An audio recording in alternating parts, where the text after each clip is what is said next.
Assalamualaikum warahmatullahi wabarakatuh. Berjumpa kembali dengan Agung Channel di sini. Di video kali ini kita akan membahas strategi dan kebijakan memupuk semangat masyarakat Papua sebagai bagian dari NKRI. Ada cerita menarik di balik kisah yang satu ini. Semoga pembahasan strategi dan kebijakan memupuk semangat masyarakat Papua sebagai bagian dari NKRI ini bisa bermanfaat dan menjadi referensi buat teman-teman YouTuber sekalian. Yuk kita mulai. Bismillahirrohmanirrohim. Keberadaan Papua tidak bisa kita lepaskan dari keberadaan Kerajaan Tidore. Papua pada masanya merupakan bagian dari Kerajaan Tidore di mana wilayah kekuasaan Kerajaan Tidore meliputi Pulau Seram, Makean atau Maksan, Halmahera, Jailolo, Raja Ampat, KAI, serta Papua. Pada saat itu, Kerajaan Tidore menjadi salah satu kerajaan besar yang berada di Maluku karena posisinya yang sangat strategis dalam dunia perdagangan pada masanya. Kerajaan Tidore merupakan kerajaan bercorak Islam yang terletak di Kepulauan Halmahera, Maluku Utara dan bertetangga dengan Kerajaan Ternate. Kedua kerajaan kepulauan ini terkenal menjadikan rempah-rempah sebagai komoditi bagi Nusantara dan dunia, yang ternyata mendorong bangsa-bangsa Eropa untuk memonopolinya. Tetapi peran Kesultanan Tidore dalam menghalau kekuatan-kekuatan asing yang ingin menguasai Maluku tak kalah menonjol. Masa kejayaannya berlangsung melalui penaklukan mayoritas Halmahera Selatan, Pulau Seram, Pulau Buru, serta sejumlah pulau pesisir wilayah Papua Barat.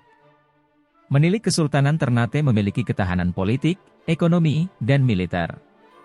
Oleh karena itu, Tidore pernah menjadi saingan Kesultanan Ternate dalam bidang perdagangan rempah-rempah. Terlebih lagi, kedua kerajaan Islam ini bersifat ekspansionis, di mana Ternate menguasai wilayah barat Maluku, sedangkan Tidore mengarah ke timur.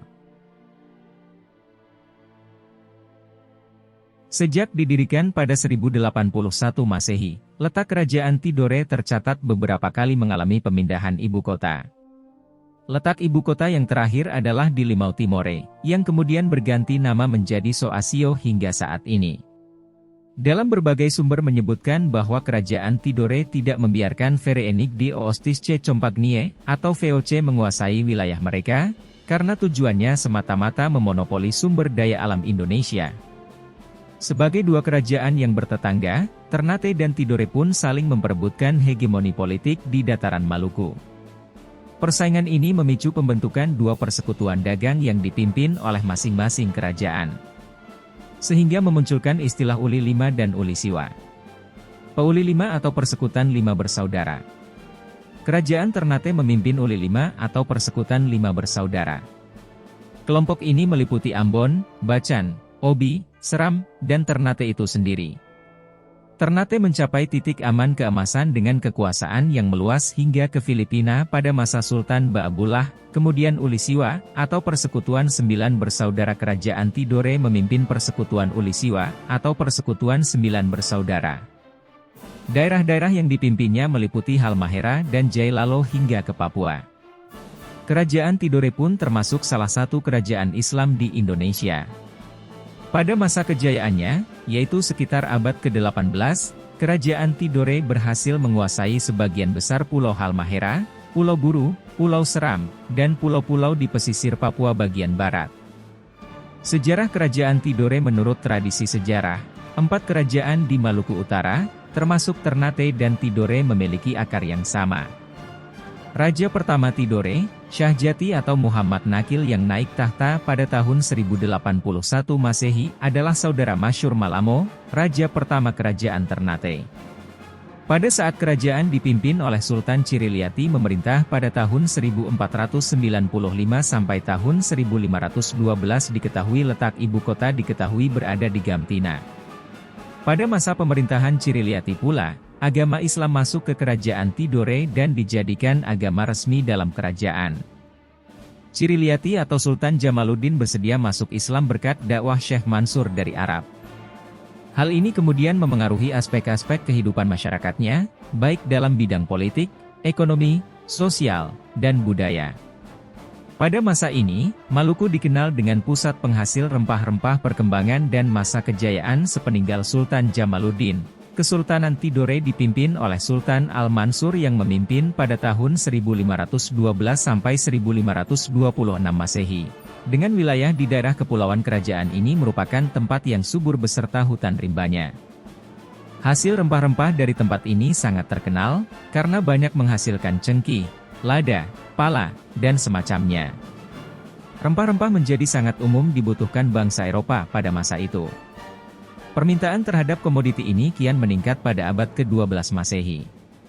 Sehingga harga yang cukup tinggi pun memakmurkan rakyat Maluku. Kegiatan perdagangan rempah-rempah di Maluku kian berkembang pada pertengahan abad ke-15. Perkembangan perdagangan yang pesat hingga keluar daerah Maluku membentuk hubungan timbal balik.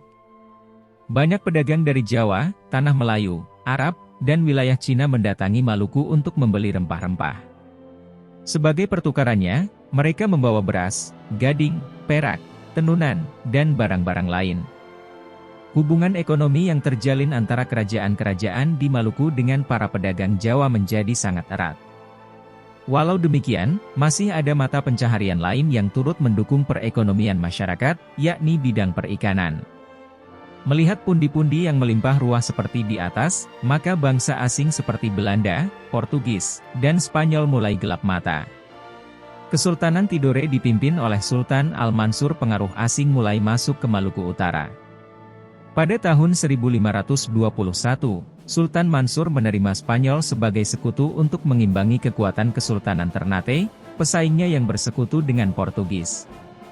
Pada 1663, Spanyol mundur karena protes dari pihak Portugal sebagai pelanggaran terhadap perjanjian Tordesillas dan Tidore menjadi semakin berkembang. Di bawah kepemimpinan Sultan Saifuddin yang memimpin pada tahun 1657 sampai 1689 Masehi, Tidore berhasil menolak penguasaan VOC terhadap wilayahnya dan tetap menjadi daerah merdeka hingga akhir abad ke-18.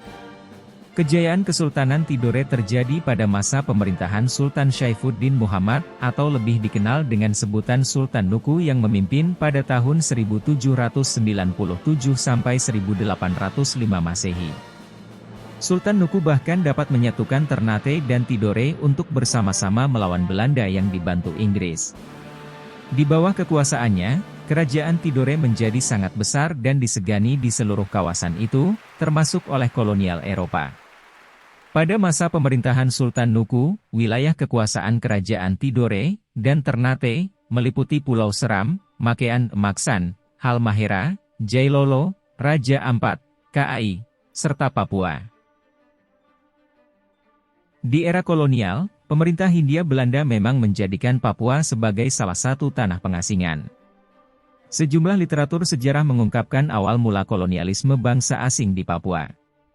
Salah satunya dalam Mengindonesiakan Indonesia, karya Heri Kawilarang, serial buku sejarah yang terdiri dari 12 volume yang mengungkapkan upaya memperjuangkan kemerdekaan Indonesia selama periode 1900 sampai 1958.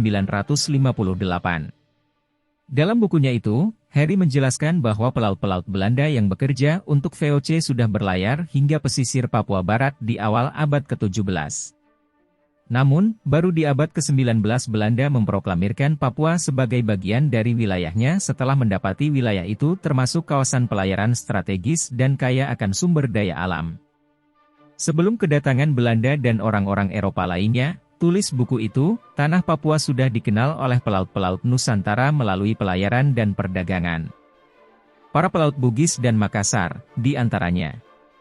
Mereka memperoleh hasil-hasil hutan di sana untuk kemudian diperdagangkan lagi ke daerah-daerah lain. Begitu pula para nelayan dari Kepulauan Sangihe Talaud di Laut Sulawesi. Saat mencari ikan, perahu-perahu mereka sering terseret arus hingga terdampar sampai Raja Ampat hingga pantai utara Pulau Papua. Kerajaan Bacan, Jailolo, Ternate dan Tidore yang merupakan kerajaan-kerajaan Islam di Laut Maluku Utara memiliki hubungan erat dengan beberapa daerah bagian barat dari pantai utara Pulau Papua. Menilik kemunduran kerajaan di Maluku bermula sejak adanya adu domba oleh pihak asing, yakni Portugis dan Spanyol. Alasan mereka tak lain ingin memonopoli wilayah penghasil emas hitam itu. Adu domba yang diketahui oleh Sultan Ternate dan Sultan Tidore menyatukan kekuatan mereka, hingga berhasil memaksa Portugis dan Spanyol angkat kaki dari Maluku. Walau kemenangan ini tidak berlangsung lama, karena VOC berhasil mengambil alih perdagangan rempah-rempah di Maluku. Kongsi dagang ini menaklukkan Ternate sebagai organisasi yang kuat dengan keteraturan strategi serta tata kerja yang rapi dan terkontrol. Papua pada masa penjajahan Jepang. Informasi yang didapat sangatlah minim menyusul penyerahan Jepang pada tahun 1945, administrasi sipil Papua serta Nugini dipulihkan, dan di bawah Undang-Undang Administrasi Sementara Papua Nugini, 1945-46, Papua dan Nugini digabungkan dalam suatu kesatuan administratif untuk menjadi negara Papua Nugini. Jepang menduduki bagian utara Nugini Belanda selama Perang Dunia Kedua sampai pasukan sekutu merebut kembali Hollandia. Demikian tampilan strategi dan kebijakan memupuk semangat masyarakat Papua sebagai bagian dari NKRI episode kedua yang terdiri dari 3 bagian.